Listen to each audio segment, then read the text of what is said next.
ಎಲ್ಲರಿಗೂ ನಮಸ್ಕಾರ.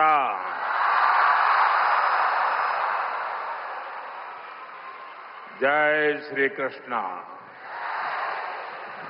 जय श्री कृष्ण. जय श्री कृष्ण. मैं अपनी बात बताना शुरू करूं उसके पहले यहां कुछ बच्चे चित्र बना के ले आए हैं. जरा एसपी जी के लोग और लोकल पुलिस के लोग मदद करें, उसको कलेक्ट कर लें. अगर आपने उसके पीछे अपना एड्रेस लिखा होगा तो मैं जरूर आपको धन्यवाद पत्र भेजूंगा. जिसके पास कुछ न कुछ है दे दीजिए, वो कलेक्ट कर लेंगे और आप फिर शांति से बैठ जाइए.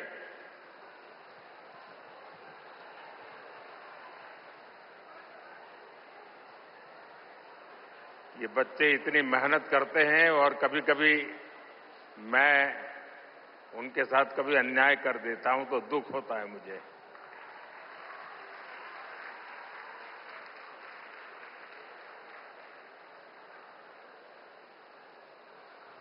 जय श्री कृष्ण. भगवान श्री कृष्ण के दिव्य दर्शनों की संतुष्टि, श्रीमद् भगवद गीता के मंत्रों की ये आध्यात्मिक अनुभूति और इतने सारे पूज्य संतों, गुरुओं की ये उपस्थिति मेरे लिए परम सौभाग्य है. मेरे लिए ये असंख्य पुण्यों को प्राप्त करने जैसा है. और जो मुझे सम्मान दिया गया, मेरे लिए जो भाव प्रकट किए गए, शायद मुझे इतने आशीर्वाद मिले कि मेरे लिए जो कहा जाता है मैं उससे योग्य बनूं और ज्यादा काम करूं और मुझसे जो अपेक्षाएं हैं उसे मैं पूर्ण करूं. भाइयों बहनों, अभी 3 दिन पहले ही मैं गीता की धरती कुरुक्षेत्र में था. अब आज भगवान श्री कृष्ण के आशीर्वाद और जगतगुरु श्री मध्वाचार्य जी के यश की इस भूमि पर आना मेरे लिए परम संतोष का अवसर है. आज के इस अवसर पर जब 1 लाख लोगों ने एक साथ भगवद गीता के श्लोक पढ़े तो पूरे विश्व के लोगों ने भारत की सहस्त्र वर्षों की दिव्यता का साक्षात दर्शन भी किया है. इस कार्यक्रम में हमें आशीर्वाद देने के लिए पधारे हुए श्री श्री सुगुणेन्द्र तीर्थ स्वामी जी, श्री श्री सुशींद्र तीर्थ स्वामी जी, कर्नाटका के गवर्नर थावरचंद गहलोत जी, केंद्रीय मंत्रिमंडल के मेरे सहयोगीगण, राज्य सरकार के मंत्री, सांसद, विधायक, उडुपी के अष्टमठों के सभी अनुयायी, उपस्थित अन्य संतगण, देवी और सज्जनों, कर्नाटका की इस भूमि पर यहां के स्नेहीजनों के बीच आना मेरे लिए सदा ही एक अलग अनुभूति होती है.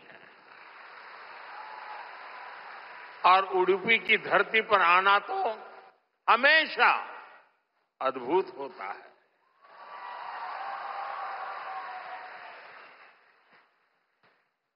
मेरा जन्म गुजरात में हुआ और गुजरात और उडुपी के बीच एक गहरा और विशेष संबंध रहा है। मान्यता है कि यहां स्थापित भगवान श्री कृष्ण के विग्रह की पूजा पहले द्वारका में माता रुक्मिणी करती थी। बाद में जगत गुरु श्री मध्वाचार्य जी ने इस प्रतिमा को यहां प्रस्थापित किया।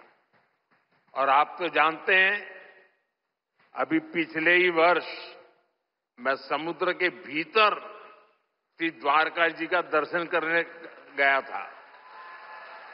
वहां से भी आशीर्वाद ले आया। आप खुद समझ सकते हैं कि मुझे इस प्रतिमा के दर्शन करके क्या अनुभूति हुई होगी। इस दर्शन ने मुझे एक आत्मीय आध्यात्मिक आनंद दिया है। साथियों, उडुपी आना मेरे लिए एक और वजह से विशेष होता है। उडुपी जनसंघ और भारतीय जनता पार्टी के सुशासन की मॉडल की कर्मभूमि रही है।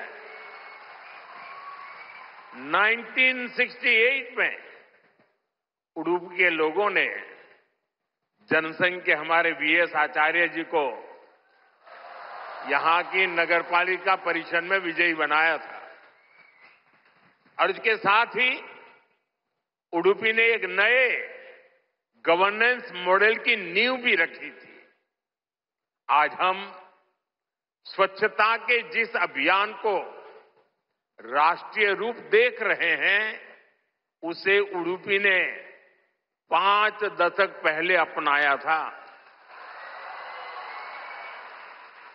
जल आपूर्ति और ड्रेनेज सिस्टम का एक नया मॉडल देना हो, उडुपी ने ही 70 के दशक में इन कार्यक्रमों की शुरुआत की थी।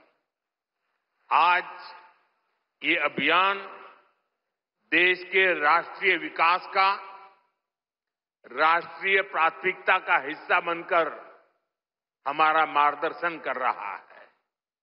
साथियों, रामचरितमानस में लिखा है,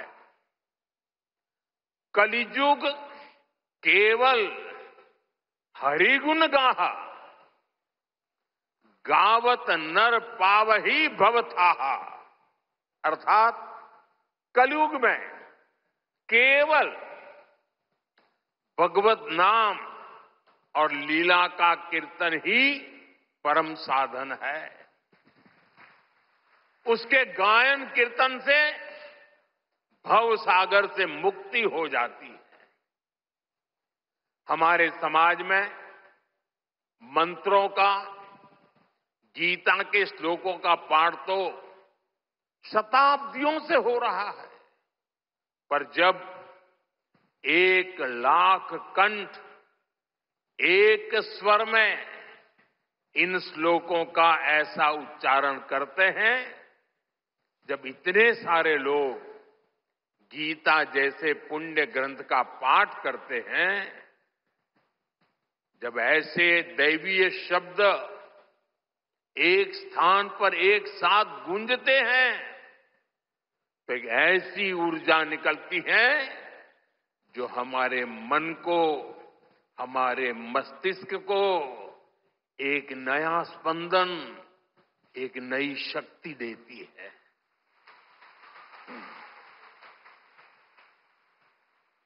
यही ऊर्जा अध्यात्म की शक्ति की है। यही ऊर्जा सामाजिक एकता की शक्ति है। इसलिए आज लक्ष्य कंठ गीता का ये अवसर एक विशाल ऊर्जा पिंड को अनुभव करने का अवसर बन गया है। ये विश्व को सामूहिक चेतना, कलेक्टिव कॉन्शियसनेस की शक्ति भी दिखा रहा है। साथियों, आज के दिन विशेष रूप से मैं परम पूज्य श्री श्री सुगुणेन्द्र तीर्थ स्वामी जी को प्रणाम करता हूं। उन्होंने लक्ष्य कंठ गीता के इस विचार को इतने दिव्य रूप में साकार किया है। पूरे विश्व में लोगों को अपने हाथ से गीता लिखने का विचार देकर उन्होंने जिस कोटि गीता लेखन यज्ञ की शुरुआत की है, वो अभियान सनातन परंपरा का एक वैश्विक जन आंदोलन है। जिस तरह से हमारा युवा भगवत गीता के भावों से, इसकी शिक्षाओं से जुड़ रहा है, वो अपने आप में बहुत बड़ी प्रेरणा है। सदियों से भारत में वेदों, उपनिषदों और शास्त्रों के ज्ञान को अगली पीढ़ी तक पहुंचाने की परंपरा रही है और ये कार्यक्रम भी इसी परंपरा का भगवत गीता से अगली पीढ़ी को जोड़ने का एक सार्थक प्रयास बन गया है। साथियों, यहां आने से 3 दिन पहले मैं अयोध्या में भी था। 25 नवंबर को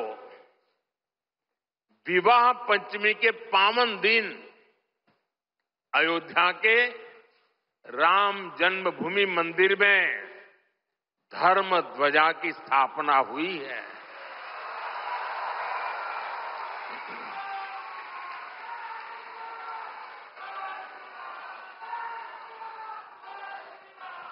अयोध्या से उडुपी तक असंख्य राम भक्त इस दिव्यतम और भव्यतम उत्सव के साक्षी बने हैं। राम मंदिर आंदोलन में उडुपी की भूमिका कितनी बड़ी है, सारा देश इसे जानता है। परम पूज्य स्वर्गीय विश्वेश तीर्थ स्वामी जी ने दशकों पहले राम मंदिर के पूरे आंदोलन को जो दिशा दी, ध्वजारोहण समारोह उसी योगदान की सिद्धि का पर्व बना है। उडुपी के लिए राम मंदिर का निर्माण एक और कारण से विशेष है। नए मंदिर में जगत गुरु मध्वाचार्य जी के नाम पर एक विशाल द्वार भी बनाया गया है। भगवान राम के अनन्य भक्त जगत गुरु मध्वाचार्य जी ने लिखा था, रामाय शाश्वत सुविस्तृत षड्गुणाय सर्वेश्वराय बलवीर्य महारणावाय, अर्थात भगवान श्री राम 6 दिव्य गुणों से विभूषित सर्वेश्वर और अपार शक्ति साहस के सागर है। और इसलिए राम मंदिर परिसर का एक द्वार उनके नाम पर होना उडुपी, कर्नाटका और पूरे देश के लोगों के लिए बहुत गौरव की बात है। साथियों, जगतगुरु श्री मध्वाचार्य जी भारत के द्वैत दर्शन के प्रणेता और वेदांत के प्रकाश स्तंभ है। उनके द्वारा बनाई गई उडुपी के अष्टमठों की व्यवस्था संस्थाओं और नव परंपराओं के निर्माण का मूर्त उदाहरण है। यहां भगवान श्री कृष्ण की भक्ति है, वेदांत का ज्ञान है और हजारों लोगों की अन्न सेवा का संकल्प है। एक तरह से ये स्थान ज्ञान, भक्ति और सेवा का संगम तीर्थ है। साथियों, जिस काल में जगतगुरु मध्वाचार्य जी का जन्म हुआ, उस काल में भारत बहुत सी आंतरिक और बाहर की चुनौतियों से जूझ रहा था। उस काल में उन्होंने भक्ति का वो मार्ग दिखाया जिससे समाज का हर वर्ग, हर मान्यता जुड़ सकते थे। और इसी मार्गदर्शन के कारण आज कई शताब्दियों के बाद भी उनके द्वारा स्थापित मठ प्रतिदिन लाखों लोगों की सेवा का कार्य कर रहे हैं।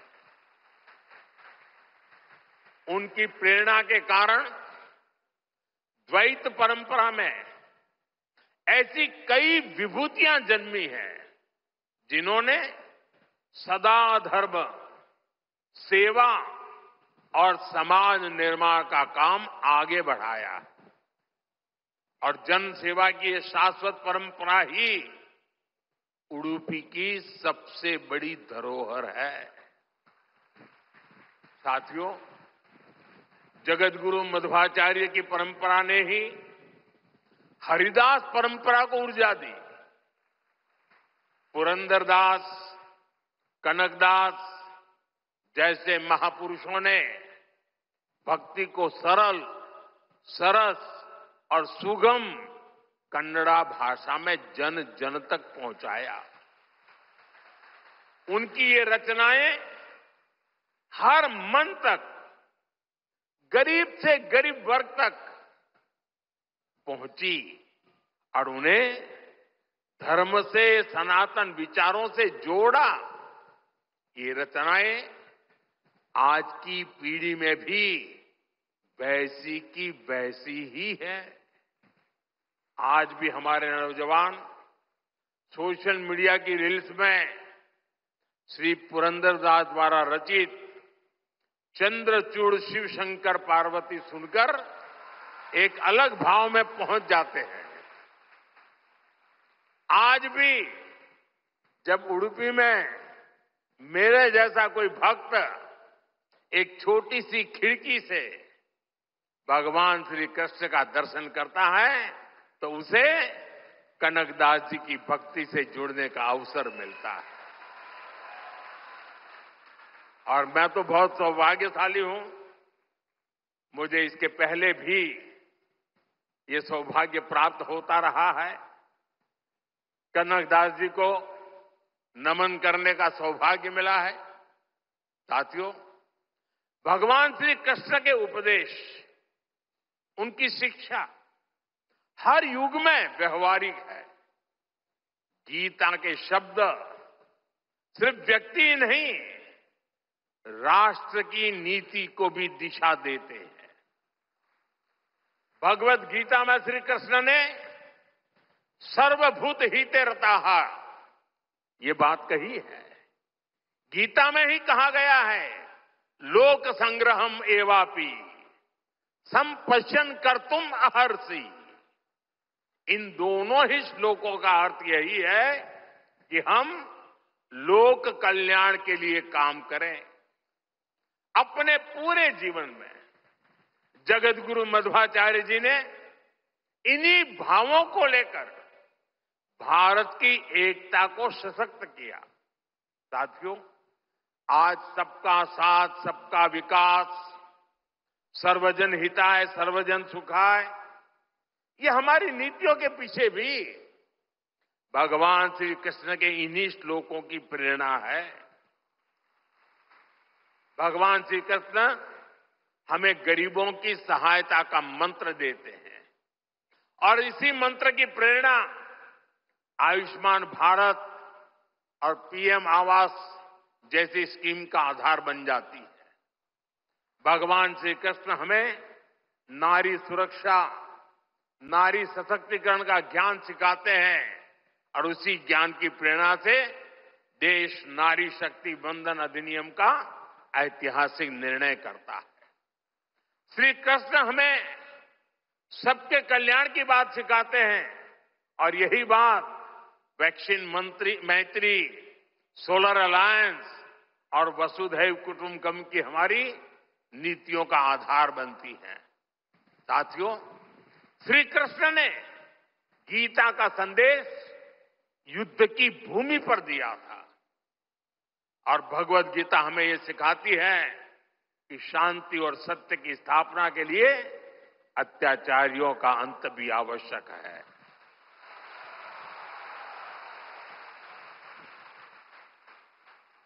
राष्ट्र की सुरक्षा नीति का मूल भाव यही है। हम वसुधैव कुटुंबकम भी कहते हैं और हम धर्मो रक्षति रक्षितः का मंत्र भी दोहराते हैं। हम लाल किले से श्री कृष्ण की करुणा का संदेश भी देते हैं और उसी प्राचीर से मिशन सुदर्शन चक्र की उद्घोषणा भी करते हैं। मिशन सुदर्शन चक्र यानी देश के प्रमुख स्थानों की, देश के औद्योगिक और सार्वजनिक क्षेत्रों की सुरक्षा की ऐसी दीवार बनाना जिसे दुश्मन भेद न पाए और अगर दुश्मन दुस्साहस दिखाए तो फिर हमारा सुदर्शन चक्र उसे तबाह कर दे। साथियों, ऑपरेशन सिंदूर की कार्रवाई में भी देश ने हमारा ये संकल्प देखा है। पहलगाम के आतंकी हमले में कई देशवासियों ने अपना जीवन गंवाया। इन पीड़ितों में मेरे कर्नाटका के भाई बहन भी थे। लेकिन पहले जब ऐसे आतंकी हमले होते थे तो सरकारें हाथ पर हाथ रखकर बैठ जाती थी। लेकिन ये नया भारत है, ये न किसी के आगे झुकता है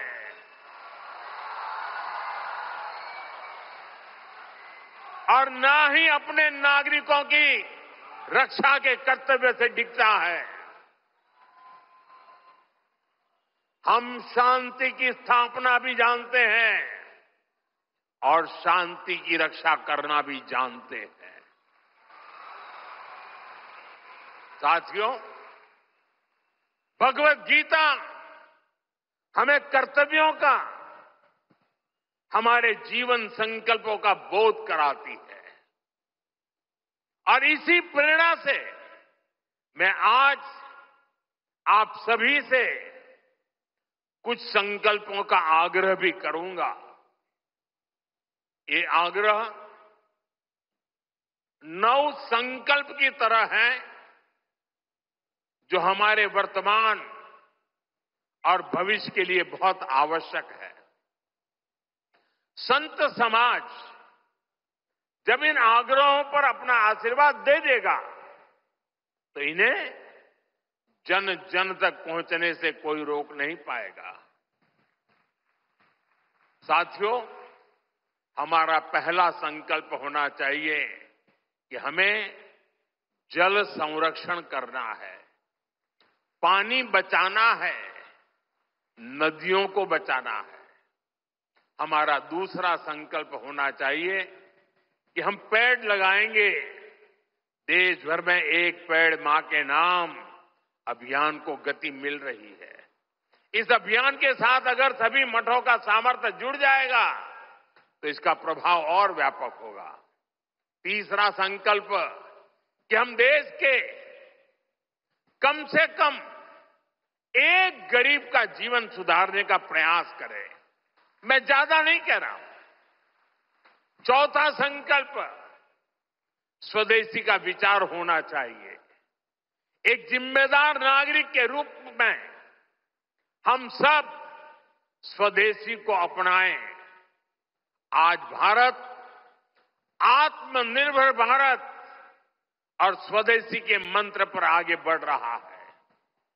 हमारी अर्थव्यवस्था, हमारे उद्योग, हमारी टेक्नोलॉजी सब अपने पैरों पर मजबूती से खड़े हो रहे हैं। इसलिए हमें जोर शोर से कहना है, vocal for local, vocal for vocal, vocal. साथियों, 5वें संकल्प के रूप में हमें नेचुरल फार्मिंग को बढ़ावा देना है। हमारा छठा संकल्प होना चाहिए कि हम हेल्थी लाइफस्टाइल को अपनाएंगे, मिलेट्स अपनाएंगे और खाने में तेल की मात्रा कम करेंगे। हमारा 7वां संकल्प ये हो कि हम योग को अपनाएं, इसे जीवन का हिस्सा बनाएं। 8वां संकल्प मैन्युस्क्रिप्ट्स, पांडुलिपियों के संरक्षण में सहयोग करें। हमारे देश का बहुत सा पुरातन ज्ञान पांडुलिपियों में छिपा हुआ है। इस ज्ञान को संरक्षित करने के लिए केंद्र सरकार ज्ञान भारतम मिशन पर काम कर रही है। आपका सहयोग इस अमूल्य धरोहर को बचाने में मदद करेगा। साथियों, आप 9वां संकल्प लें कि हम कम से कम देश के 25 ऐसे स्थानों का दर्शन करेंगे जो हमारी विरासत से जुड़े हैं। जैसे मैं आपको कुछ सुझाव देता हूं, 3-4 दिन पहले कुरुक्षेत्र में महाभारत अनुभव केंद्र की शुरुआत हुई है। मेरा आग्रह है कि आप इस केंद्र में जाकर भगवान श्री कृष्ण का जीवन दर्शन देखें। गुजरात में हर साल भगवान श्री कृष्ण और मां रुक्मिणी के विवाह को समर्पित माधोपुर मेला भी लगता है। देश के कोने कोने से और खास करके नॉर्थ ईस्ट से बहुत से लोग इस मेले में खास तौर पर पहुंचते हैं। आप भी अगले साल इसमें जाने का प्रयास जरूर करिएगा। साथियों, भगवान श्री कृष्ण का पूरा जीवन, गीता का हर अध्याय कर्म, कर्तव्य और कल्याण का संदेश देता है। हम भारतीयों के लिए 2047 का काल सिर्फ अमृत काल ही नहीं, विकसित भारत के निर्माण का एक कर्तव्य काल भी है। देश के हर नागरिक की, हर भारतवासी की अपनी एक जिम्मेदारी है। हर व्यक्ति का, हर संस्थान का अपना एक कर्तव्य है और इन कर्तव्यों की पूर्णता में कर्नाटका के परिश्रमी लोगों की भूमिका बहुत बड़ी है। हमारा हर प्रयास देश के लिए होना चाहिए। कर्तव्य की इसी भावना पर चलते हुए विकसित कर्नाटका, विकसित भारत का स्वप्न भी साकार होगा। इसी कामना के साथ उडुपी की धरती से निकली है ऊर्जा विकसित भारत के इस संकल्प में हमारा मार्गदर्शन करती रहे। एक बार फिर इस पवित्र आयोजन से जुड़े हर सहभागी को मेरी ढेर सारी शुभकामनाएं और सबको जय श्री कृष्ण, जय श्री कृष्ण, जय श्री कृष्ण।